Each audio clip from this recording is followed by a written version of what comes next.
game. This year's H2K still plays a phenomenal macro game, so I believe that probably is the macro god. It makes sense. The correlation is there, Crepo. Okay, getting into these bans is not a Moo, it's Kalista into Elise from H2K with Lucian as the first ban from Vitality, hitting the AD carry champion pools from Forgiven and Hyanin. I'd like to see what happens if they ban more AD carries. Take Corki away, maybe. Yeah, poor Forgiven. Not again. Not again. Vitality, on the other hand, ban out Shen. They must have watched that little feature on Odawamne talking about why he loves his Shen so much. Obviously, still a flex pick. Vander can play Shen support too, but most likely he is targeted at Odawamne. And waiting for that last ban to come in from H2K. We'll see what it's going to be, where they target ban. But yeah, don't usually see that Shen ban all that often. Usually just leave it up for the flex pick. Fiora will be aimed at the top lane, taking that away from Cabochard. So yeah, the Sandra's open, Lulu's open, Alistar is open as a potential counter pick for the Lissandra. Corki gets banned out. I like it, because Forgiven did some fantastic plays, but it does leave open the Gangplank. Here we go. But don't cheer too soon, because there's a lot of power picks that Vitality can now start picking up too. There's just simply too many OPs. Oh man. At the moment.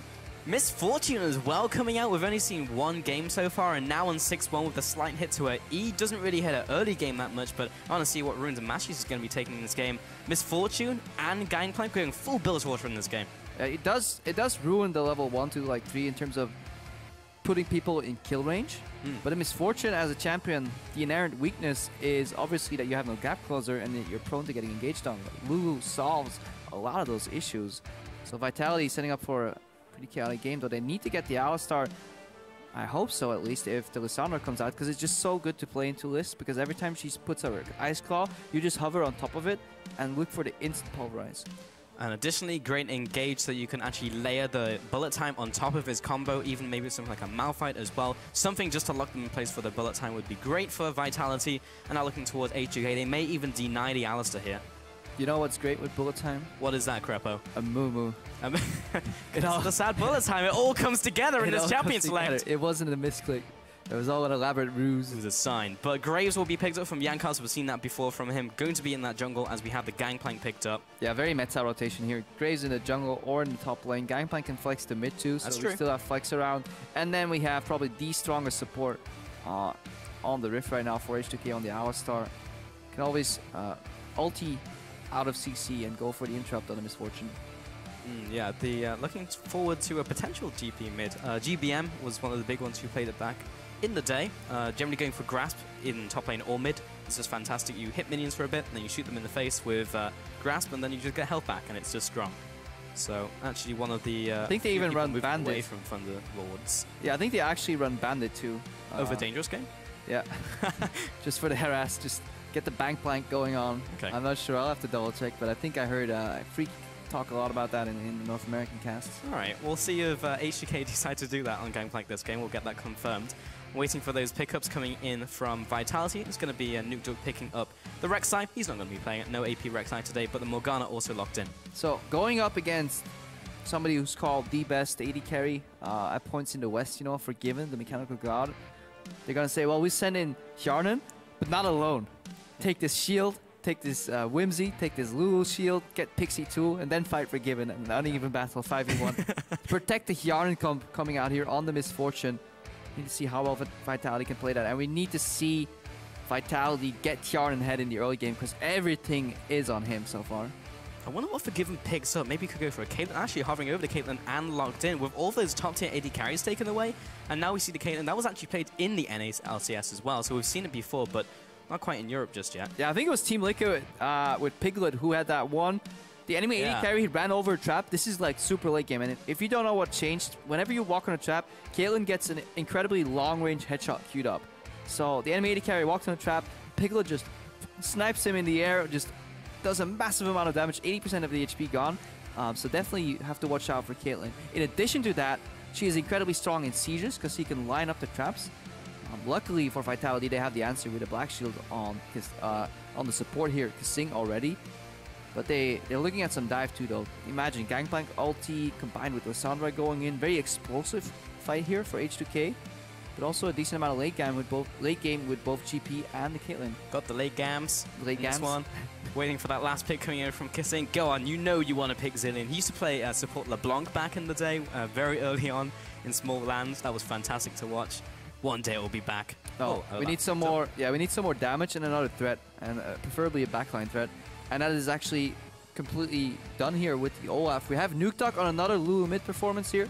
No assassin for him this time. I like that they go Olaf, because Olaf can ignore the slow from the Gangplank ulti, he can ignore the Lissandra ulti with Ragnarok, and he can just storm the backline, and it will be impossible for Alistar to peel him as well. So there's a good chance that a whimsied up, buffed up Olaf with Black Shield, or potentially Ragnarok, will just hunt down Forgiven, while Hjarnan, who was initially supposed to get all this protection, will just sit in the back and launch Bullet Time. So, two different styles possible for Vitality with this composition. I actually really love both compositions, with the backline protection from Vitality, but also with H2K finally getting to see that Gangplank, and with the Lissandra being brought in, actually sends the Gangplank up to the top lane as well.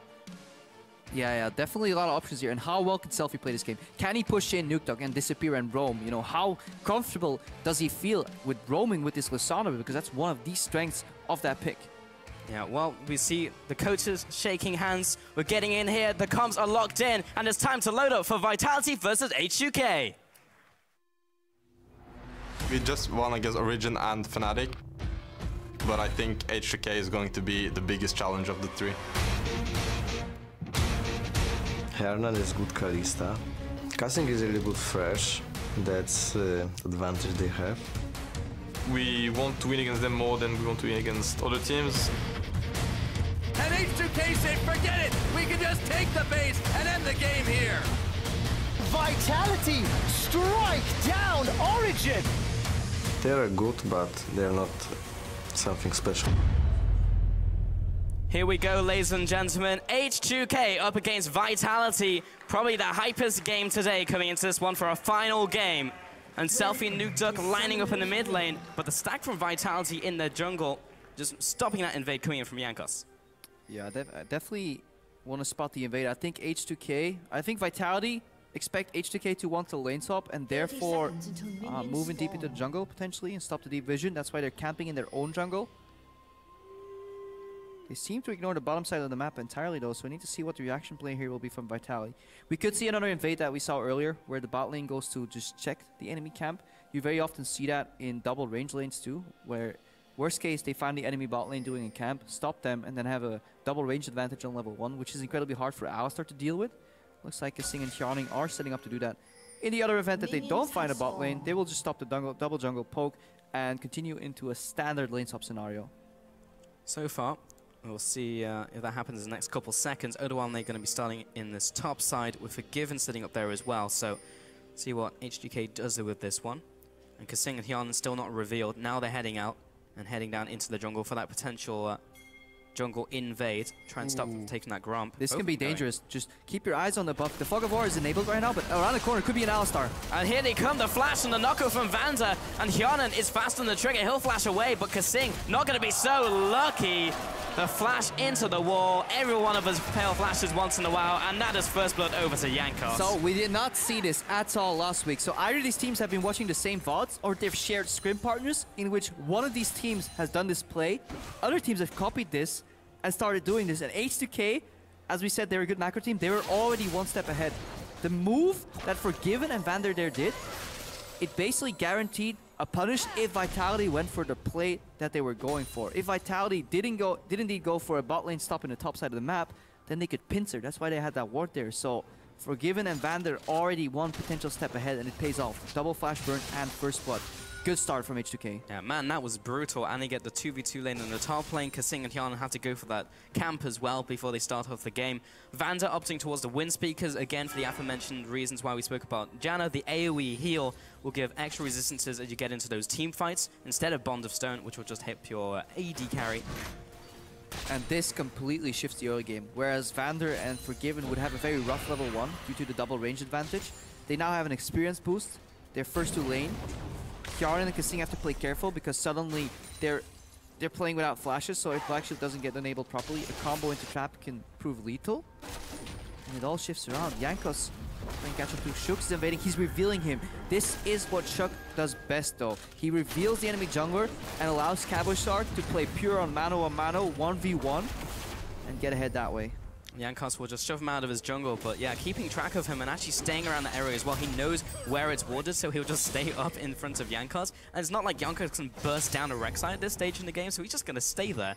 And now, Shock will be assisted by Cabashard, who heads up and wards for him. Yeah, and H2K, they will need to be careful in this part of the map, because let's not forget, they started the double jungle on the bottom left side of the map, which meant that Oruama had to teleport down. So if Cabashard can whittle him down, the same way Forgiven right now is whittling down Hjarnan, and this is going to get rough here in the top side. Then back in the bot lane, if somehow Oruama gets dove, without teleport, that could be a massive swing or flux and goal too. You spoke about how much Vitality gave Hjarnan to try and deal with Forgiven, but there's no one to help him now currently in lane when you're all locked in with Forgiven. Yeah. Forgiven's like, I don't know. You're not locked in here with me. Or yeah, I'm not locked in with you. You are locked in with me. That's the one. He's going to wreck you. 29 CS to 13, and it's only going to get worse. Caitlyn lanes well into Misfortune in general because she has a big range advantage. Old Caitlyn versus old Misfortune, maybe not so much because the E damage was just pretty much disgusting. But right now, if Caitlyn's ahead, she can bully that matchup, even 1v2, because Kasing and Hjarnan don't offer enough threat right now on Forgiven, so he can play his favorite style, which is Caitlyn, push, and poke under tower. And he is so fantastically good at that because he has the cojones to stand in front of the tower and just predict your skill shots and try and dodge them reactively. So a lot of players get scared. Forgiven generally doesn't, and worst case, Vander's there to back him up with the exhaust. I also love the adaptation from Forgiven, not taking a point in the trap because it does nothing when Kasing can just walk over it with Black Shield. Yeah, I don't like it though. He does that all the time with Caitlyn, but with the new traps in brushes where you can actually punish people taking them safely with the bigger range headshot, I think that is, yeah, Forgiven getting too stuck in his old ways. But yeah, he never took points trap, even in his days in SK. Oh, Selfie actually getting blown by Nuketook. A Lulu just 1v1s a Lissandra in the middle lane after getting the level 6 spike. Wow. Yeah, and that is just lack of stage experience here. Selfie just going into autopilot mode farming, uses his E to get CS. That is the #1 sin for Lissandra players. You just can't do it unless you're absolutely sure you can't get killed. Yeah. And to add on top of the Forgiven point with traps, the North American AD carries are all going for max trap second. So you can actually get the more traps, so you can start pressing those objectives and towers. Doublelift was lining up 5 traps next to tier 2 towers in a line, and he was like, okay, step on them, boys, or I'll take this tower. Forgiven. Doesn't seem... Maybe he'll go traps later, but for now, 2 points into E. Selfie back in the middle lane, but getting 1v1 by a Lulu. And that was the only real opportunity that Nuketook had as well, because as soon as Selfie hits 6, you're not killing Lissandra as Lulu, but finds that one opportunity to go all in with the Ignite. Yeah, it becomes a two-step process, at least, to hunt Lissandra down. Selfie, though, he's not down too much.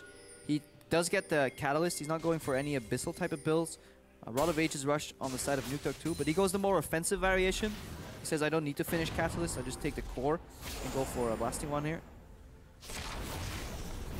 Haha, got the ward over to Shock. Top lane though, Jankos and Vandal just chilling in this bush, and Hjarnan, that's not the right place to go. Pulverize, flash, the burst down from Jankos, the slowdown coming in from Forgiven. He'll jump over the wall, he just wants an assist, man. But Jankos picks up the kill, point blank to the face. Yeah, Forgiven is in lane, therefore Hjarnan assumes that even if Alistar catches him, he has a way out of there because he had flash available. But he did not take into consideration that Oruama has a global ultimate and that Jankos could be hiding there. Both those things mean a dead Hjarnan, and now he's going to drop. He's going to get Forgiven Horizon very soon. Double the CS already on Forgiven. And then the only thing keeping Vitality in the game right now is this Olaf into Gangplank matchup. 62 CS for Cabashard. You have to remember, Oruama just lost his global ultimate to potentially deal some damage to Cabashard, so he's on the threat of being dove. Basically inverses right now. Double the CS in top lane, double the CS with Forgiven versus Hjarnan. So which one will come out big? Well, remember, Olaf will be able to run through all of that front line, so you see with Nuketook buffing him and Whimsy, so potentially the Olaf can be greater than Forgiven as we get later into this game, but it really just depends how well they can kite. Yeah, Vander making a solid play here, disappearing from the top lane, knowing that the threat of him potentially being in brushes is enough, and he tries to get a kill in mid lane, but he is playing against a Lulu that's really not going to overexpose himself, so can't really get a kill in this mid lane matchup, has to go back to top lane. Binding goes wide, Forgiven sidesteps. Now Kasing's zone is ruined, so you can see that H2K, they just step forward. The second any CC spell, whether it's a hook or a binding drops, that just allows you to step into the zone. Luckily for Vitality, The lane is pushing, so Hjarnan can get some CS soon. But you just see how well H2K's bot lane understands zones in general. You know, sidestep the binding, moving forward, trying to deny some CS, step backwards again, dodge it again. It's incredibly hard to hit Forgiven with bindings. One, bindings are slow, and two, I remember last split supports were saying how strong Forgiven is because he reaction dodges skills like that, like Hook, for example. He's one of the few players that doesn't guess and goes for pretty much a 1/3 chance, you know, either middle, left, or right. But he just waits till it comes out and he sidesteps reactively because he's just that quick. Yeah, pretty mental to actually watch. Jankos now heading into the top lane. Shook going into the middle lane though. Won't get the gank off onto Selfie. Should be fairly safe right now. Doesn't have the flash, however. You can see a bit of a greed bait here. So if Forgiven just eats the bind on purpose, Vitality might be just so happy that it happened that Jankos will step forward and just wreck him. That's what they're looking for. Vander steps out of the bush, Jankos steps out of the pool. It doesn't give vision, so they still don't know he's there. Yeah, it gives the goal, but if the goal already ticked on Vander and they didn't really see where the goal marks were, this can happen. Jankos comes out, will get some extra damage as well from end of the line, and oh, Hjarnan barely survives bot lane though. Oduame getting knocked up by Shook. Cabochon will seal the deal with Undertow and pick up back kill. And man, Hjarnan, so close. Yeah, we're seeing the strengths of both these teams. Due to the level 1, it snowballed into an even more drastic representation where Forgiven is really good at playing these Caitlyn type of style 80 carries and whittle people down.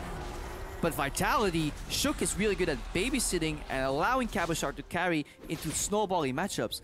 And the level 1 made it even worse because Oduamne had to use his teleport to get down to the bot lane. Yes, they caught somebody for first blood, but Oduamne only got an assist. He got delayed.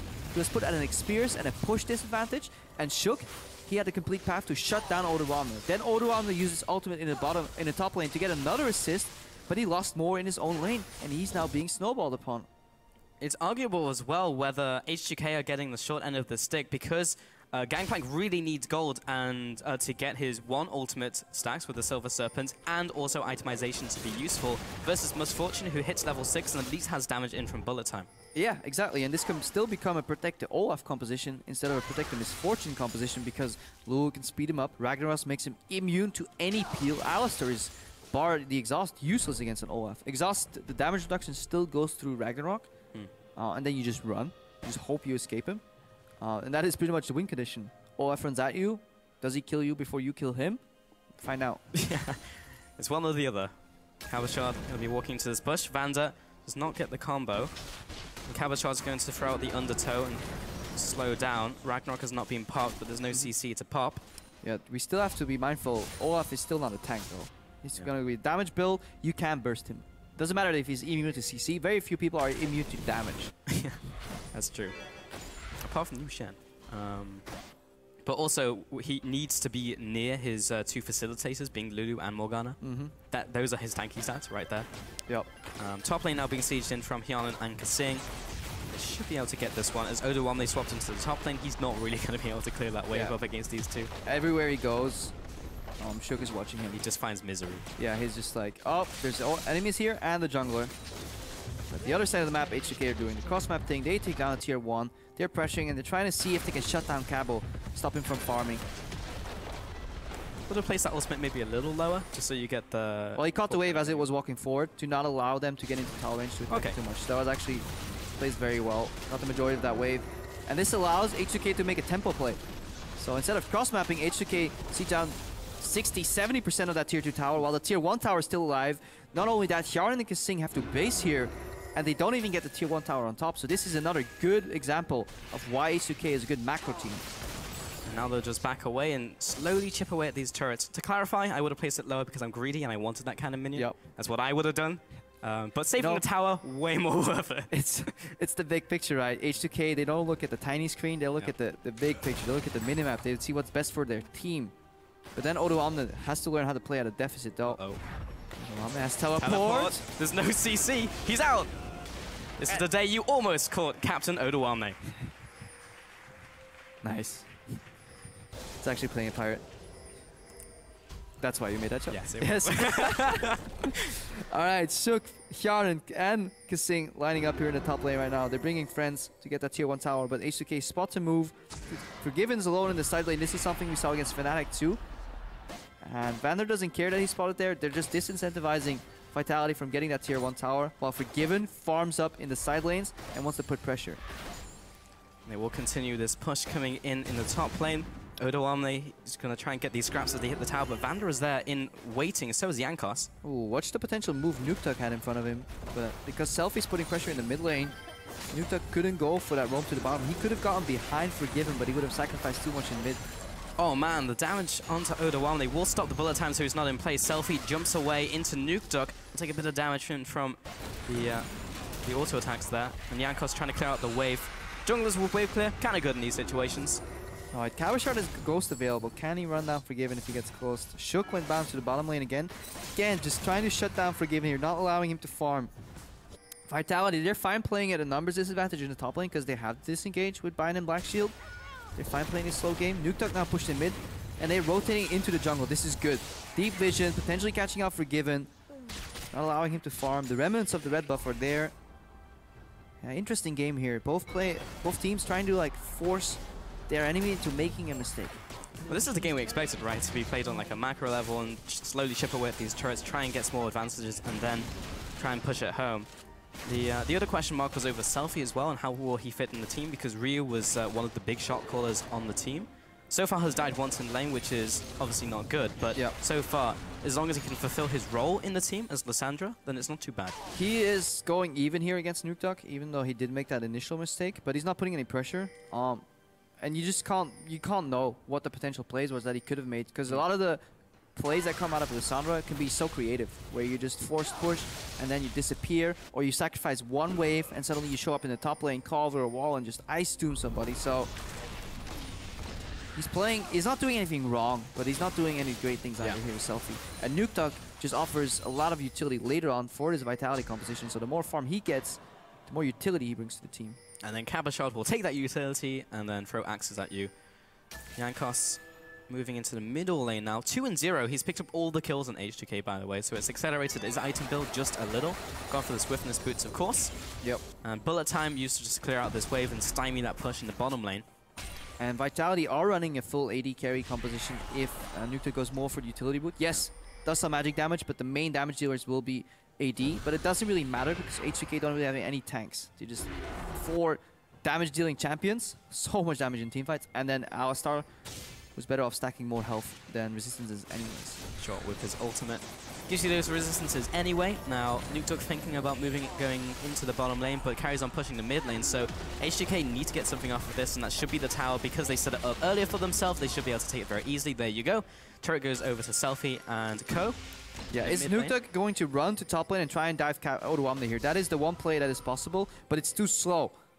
H2K already putting pressure in the mid lane, rotating mid. And even if that dive works, there's another mid lane attached. So H2K playing the objective game. Vitality looking for farm advantages, pick advantages, but yeah, they're on the back foot. Now H2K kept the first dragon of the game at 16 minutes. We'll give them the extra in-combat stats. And now we'll back away once again, looking for some more damage spikes. Forgiven going for this Infinity Edge into the Zeal. I know Freak hates this, going for Infinity Edge first, because BF Sword and Pickaxe into the Shift build is more efficient, and then you finish the Infinity Edge as it's a multiplier. I got you, Freak. Even though I think Caitlyn only gets 0.9 value out of attack speed, or is it 80 damage? I can't Kalista with 80 damage. No, but the Caitlyn did get changed as well. Attack speed? I think it's attack speed modifiers due to the headshots. So because headshot is so strong, I think she only gets 0.9 of attack speed modifiers. So haven't run the math on that. I still think the BF pickaxe into rapid fire cannon is the better build for the Caitlyn. But who am I to disagree with the Mighty Forgiven? That's true. He runs all attack speed on his glyphs. Don't need any of that magic resist. And in this composition, definitely not, because the 2 big damage dealers are AD as well, so it works out perfectly. Good early poke here with the ulti on Hjarnan. Vitality looking for an engage, because they want to fake out the aggression on Hjarnan. It's onto Vander though, and he'll just pop ultimate. So they get the ultimate from Alistar, which means it's harder to go for the engage for H2K without Vander having to sacrifice himself, but it's a small win. Yep. Vitality holding on. They don't want to lose that last mid lane tower here. Or last tier 1 tower rather. They want to keep control of the map. Make sure that they keep rotating to both lanes, and they just want to enable Cabashard right now. He's the man to watch. We need to see him dive Odoamne at one point. That's what they're looking for. Odoamne desperately trying to wave clear and then move away from the turret, because again, Shook is shadowing. He's right there, and he's going to make his presence known with the Prey Seekers as well. Cabochard just putting a bit of damage onto this tower with the Vicious Strikes, and now we'll back away. That's all he needs, a bit of damage now, and then finish it off later. Yeah, and we're still waiting on the Spooky Ghost here on Kasing. Once they get enabled, H2K actually have to change their playstyle, because if they keep spreading out, one proc of Spooky is enough to allow the Vitality lineup to catch up, especially with Whimsy. That could definitely change the dynamic. Cabochard lurking in the wings right now, trying to assassinate somebody. Raptor goes down, and look at the build too. He's going for the Black Cleaver. He's trying to enable Hjarn a little bit. Hjarn desperately far behind, only finished Essence Reaver. He's 45 CS down compared to Forgiven, so he's struggling mostly due to the early game. Yeah, he will hit another spike at level 11 with his ultimate, but of course you need the itemization to also make that good. And he also needs crit as well, because the ultimate now scales from that crit and Essence Reaver as well. So that 2-item damage spike is very important for Hjarn to hit. It will be a long time until he gets that though, however. This could be a big fight here. Coming in from the side, Shook looking for that knockup, but Vander gets it first, and that's so much damage, and the return from the bullet time is just not enough. Vander just walks up to him, exhausts him, and pieces out. A nice kill onto Shook. Yeah, colossal miscalculation here, and Vander with a beautiful combo. Cabochard engages with Ragnarok after he lands from the combo. Too late, and what we were talking about earlier, you may be immune to CC, but you're not immune to damage. 4 damage dealers here on the side of H2K. Kasing flashes forwards, he lands the binding onto Forgiven, but there's no follow. Hjarn can't do anything, and Nukduk was shoved away. Cabochard teleports into the fight from the behind to try and get the flank down, but does not pay up. Yeah, this is actually a development and something we haven't really talked about in these team fights. Yeah, Cabochard, he can run down and get 1 damage dealer down, but he doesn't have the time on Ragnarok and Ghost to get all 4. Watch this again, and keep your eyes on Vander right now. They're trying to siege. Vitality's trying to pincer on the siege. Binding goes wide. And then here, double combo reactively comes in immediately. Cabochard drops. By the time he gets out with Ragnarok, he's gone. That Gray's ultimate almost sniped him. So he's actually struggling. He'll need a Sterix or something to keep himself alive long enough to actually chase down multiple carries here, because if H2K trade 1 carry for Cabochard, then suddenly they will clean up the fight. Yeah, Cabochard has to do more than just go 1-for-1 in these fights, especially when you have Nukduk and Kasing basically putting all their eggs in the Cabochard basket, so gotta do more there. Mid lane though, Nukduk just going for a pretty standard build here, and going for the Ludens as well, actually, on top of the Rod of Ages, versus Selfie going towards the Abyssal, just kind of get the chunk onto Kasing.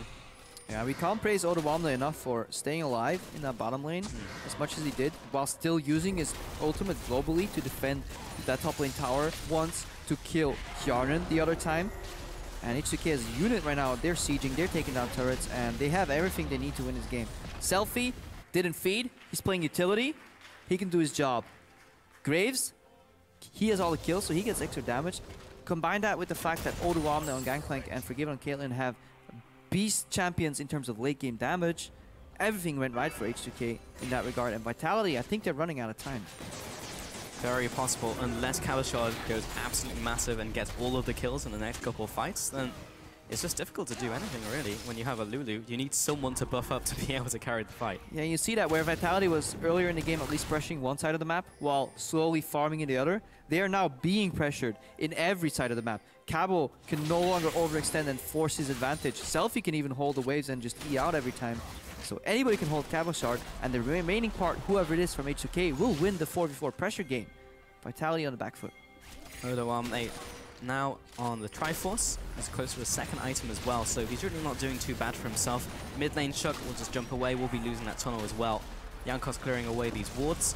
H2K slowly getting ground in this game. Now that they're pushing Vitality back into their inner turret, they're able to get these deeper wards, clear out some deeper vision, and there's now defensive wards coming in from Vitality. Kasing still spamming out those pink ones, has another one in his inventory to move up or down, depending on the game state.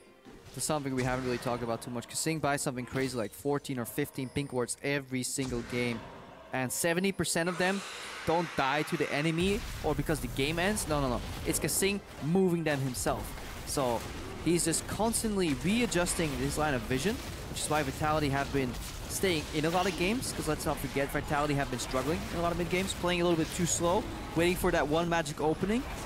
And they were fine playing so patient because they had the vision, but when you play against a team like H2K, who don't really care and they will force their plays upon you, just good pink ward vision is not enough. I'm not sure how worth that dragon was for Vitality because they lost a lot of time and Selfie was in the top lane already sieging the tower. Easy rotation from H2K to finish off the tower. That was an inner turret for a dragon essentially. Yeah, that's not worth it unless you assume that you were going to lose that anyways, rotation-wise, and you're going for a Hail Mary 5 dragons, but definitely have to agree with you. H2K playing the macro game much, much better. Ready for that 70-minute game, boys. Should have drafted the Nivea. But, they have Gangplank. And Caitlyn, though, I'm not sure how much Vitality wants that late game. Good cannon barrage. Stopping the siege here.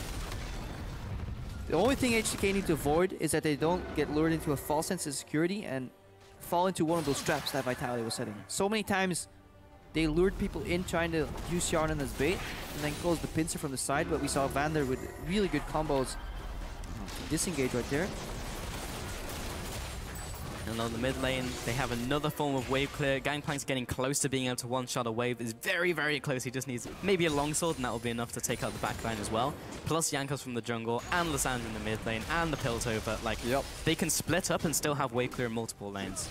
And Selfie playing with the teleport. He can be put in the side lanes too, as opposed to the Ignite Lulu. So if we go back and we look at the value that Ignite has brought for Vitality, which is 1 kill in the mid lane, as opposed to the value that Selfie now get from that teleport, more than worth it. It's something we did not talk about when Nukeduck actually killed Selfie 1v1. It was due to that Ignite.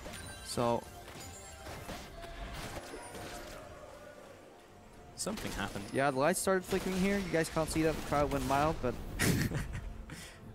I went less than mild, even though what happened. Kissing, definitely clearing some walls though. Ace in the hole. Kissing's got you. no. It's like the closest thing you come to a bodyguard where you jump in front of the bullet. Yeah. But he survived, so it's the ideal situation. Yep. Should actually not take that, because there's at least some lifesteal on Hjarnan, and he gets the shield from Nukeduck. That's where you just fake it that you're gonna take it, and you just suddenly sidestep and you go, oops. It's like the guy the bodyguard isn't wearing any armor, and the guy who's being shot at has Kevlar underneath. Yeah. And it's like, well, you didn't need to take the bullet for me. Hjarnan moving up, Odoamne gets bound. Orange. It's K. Alright, orange on cooldown right now. Selfie on the ward in the flank now. Can Vitality do something? Vision now comes in, but there's still plenty of vision on Baron.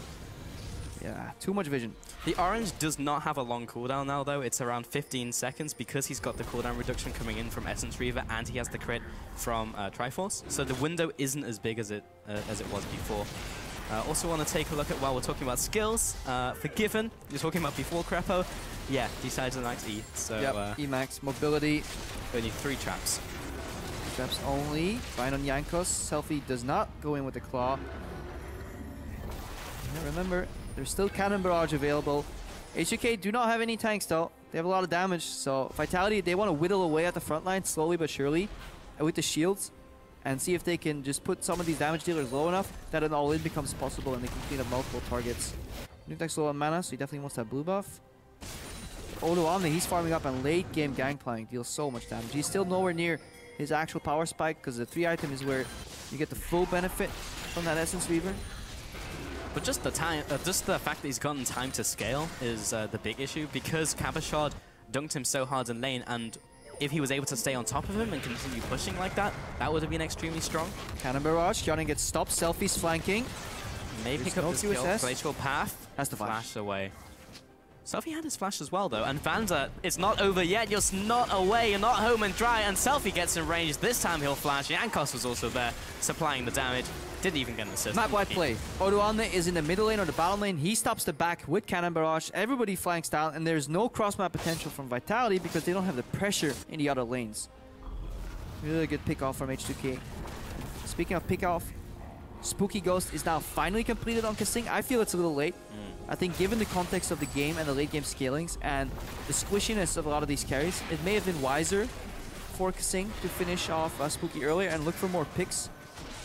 But obviously, very easy to say in hindsight. He just valued the tank stats, wanted the Aegis. Yeah, when you're up against like Lissandra, do want some of that for the AoE damage mitigation. Cabashard back in the top lane, pushing up this one. But yeah, time definitely running out for Vitality. They've not made many proactive plays over the last couple of minutes. Hjarnan has managed to hit his 2-item spike though with the rapid fire cannon. Selfie, sidestep, but the minion wave was there anyway. But I appreciate the thought.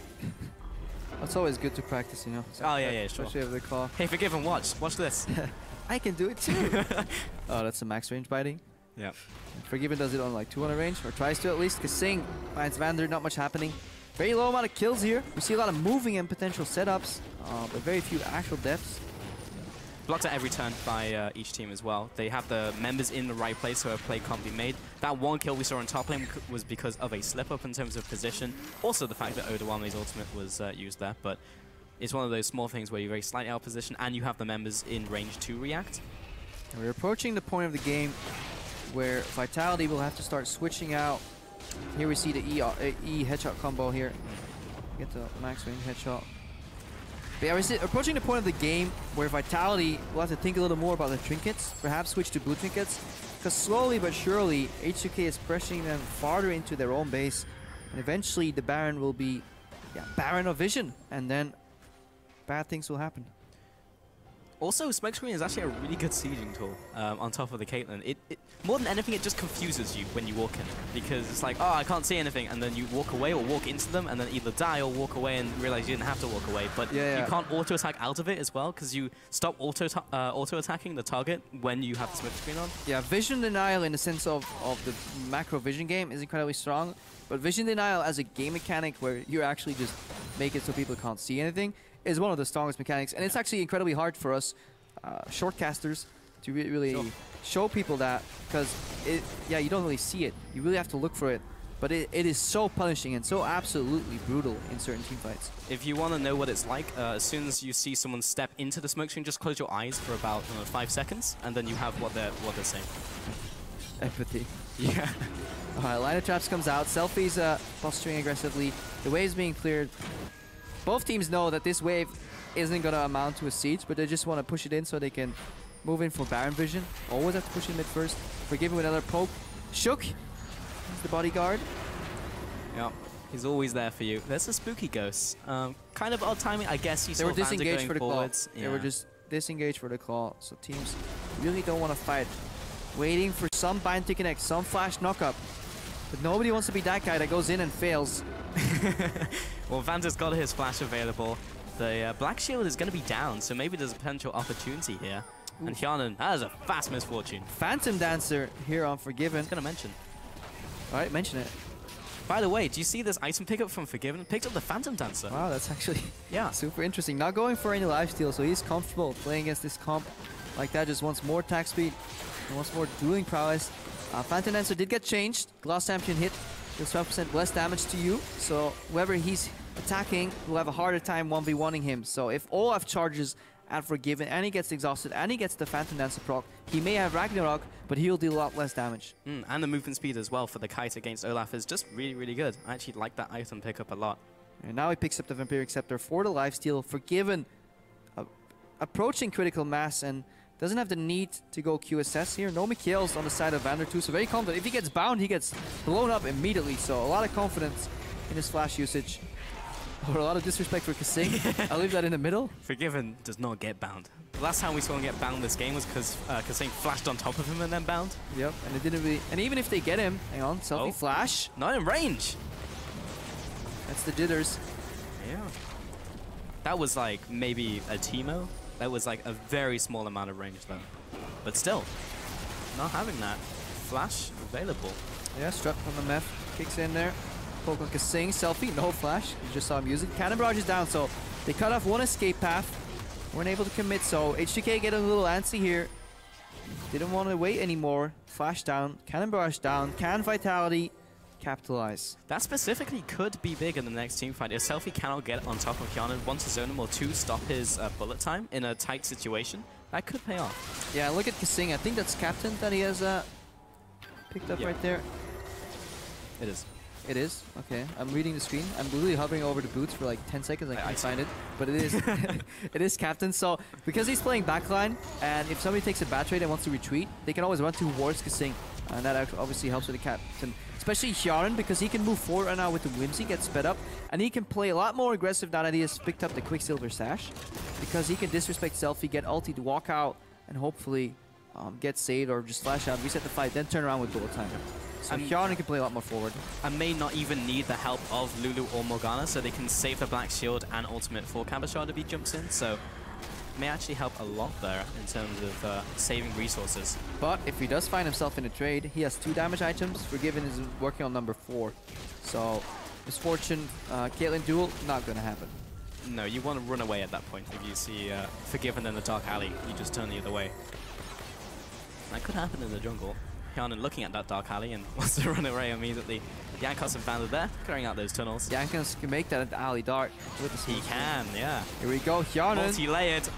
There's the bind. There's the and bind. Doesn't have the flash either. He wasn't in range either, so... H2K, where they... Before this... Last 10 minutes? What has it been? 12 minutes? Something where we've like been in the mid lane?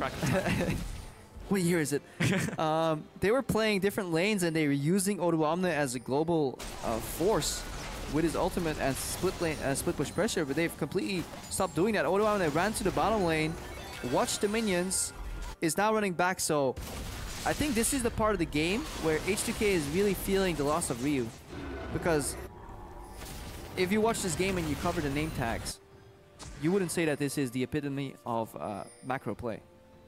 You're not wrong. And yeah, maybe Ryu would have made some type of play, some call that would have changed the pace of this game, or even landed that ultimate flash. That would have also been a big deal, because with the flash cooldowns being so long, it just stops your next play for that amount of time. 5 minutes these days. Very few distortion boots in this game. We see Silence being gently nudged in another direction, but because everybody's... So there's layers to this entire ordeal, right? Because all the supports do is hover in the mid lane, and junglers don't want side stones anymore, and people are sitting on so many blue trinkets, for H2K in particular. There's no deep vision, which means these side lanes can't be pushed beyond the river point because you're at risk of being exposed and caught, or you don't know who's rotating. So all you do is you move to the side, start the slow push, move back to the mid lane. And both these teams are smart enough to not get caught in an open field mid lane. This is, after all, some challenger players here. So not much is going on as a result. Also, with a good amount of disengage from both teams, both individually and being able to do that for the entire team, just makes it difficult to engage. Yeah, and look at Cabochard though. He is still charging up. He went for 1 damage item, but then has Deadman's plate, and he has another Warden's Mail picked up, which means unless Selfie is going to do major damage to him, he's actually very efficiently itemized against the threat of the Gangplank and Forgiven on the Caitlyn, both targets that he will be running at. The question is, can he get in range? With Whimsy, as the AP increases for Nuke Duck, the faster Cabochard runs. Actually, that's the duration, right? Yeah. But good adaptation here from Kasing. But the further he can go, there we go. Didn't go for the locket, went for the banner instead. So if you can't go for the split push, get a minion to do it for you. Right now we see Hyarnan here playing protected Hyarnan composition. Rana puts the barrel, Jankos goes. Nice ultimate. This could be enough. Selfie comes in from the sidelines, but instantly turned into a squirrel and instantly blown up. He'll go into his own ultimate defensively. Vander now zoning away the back line, and Shook comes into the fray, looking for a knock-up. Good CC on the Walne, and Vander, the first kill of the fight, goes down. Nuke Dog is out of there. Cabochard, that big threat, is dead, and now Forgiven is left to run over the team. Shook has to run away. The only one remaining, 4-for-0 over to H2K. And finally, H2K spring the trap, and that was incredibly close to being a very ugly fight though. Imagine if Selfie got one shot there. We'll see it later in the replay though. But right now, Shook is desperately trying to cut off the minion waves. If these minions survive long enough, H2K is going straight up for the finish. So that's what Shook's doing here. He took a page out of, I think it was Marn who did it once with a teleport on the Maokai, but will be enough. Maybe H2K can just straight up tank these Nexus towers. Yeah, that's the problem. If you tank the Nexus turrets and still have minions, it still gets a reduced damage. So they can just go for these towers and just take it out. And that is just going to be game for H2K. Take the fight in mid lane, and then they take down the game. H2K with the win over Vitality. What an explosion. Yeah, it was slip up. Yeah. One shot, one opportunity. Yeah. They took a while to build up. We had about 20 minutes of ARAM here. But eventually, H2K do the right thing. They start the fight with Cannon Barrage. They have Selfie flank with the teleport. They have Forgiving dealing a whole lot of damage. And more importantly, Selfie self-ults, heals himself, and wins that fight. But he was at the brink of death. He got Whimsied, Polymorph, Hex, call it what you want, into a knockup from, or a knockup from the Wild Growth, I believe. And right before he died, he self-casted ultimate, and that I think changed the entire scope of that fight. That was sub 200 health as well. That was like almost anything coming in from Vitality, but they just couldn't finish him off. But a good game from both teams. And it really was just down to that big slip up there with a whole lot of tension in the mid game. Just couldn't find that one opportunity from both teams. And they could have easily swung the other way. You can definitely fast forward to the mid game of this game though. Very, very hesitant. H2K definitely lacking reader. They stopped playing the side lane game and they all grouped up in the mid lane. Very frantically, panicky almost. Both teams scared of, making the mistake. And both teams seem to be comfortable relying in their late game prowess. We saw what Cabochard could do, but we also saw his weakness to magic damage in that fight. He dropped so low from Selfie's ultimate right there. Again, Selfie drops, Cabochard is 100% HP, he charges that Forgiven. Suddenly Hjarn doesn't have to step back. Suddenly Selfie is no longer there to flash, kill Nukeduck in the later part of that fight, and suddenly the entire scope of that fight changes. All due to maybe 200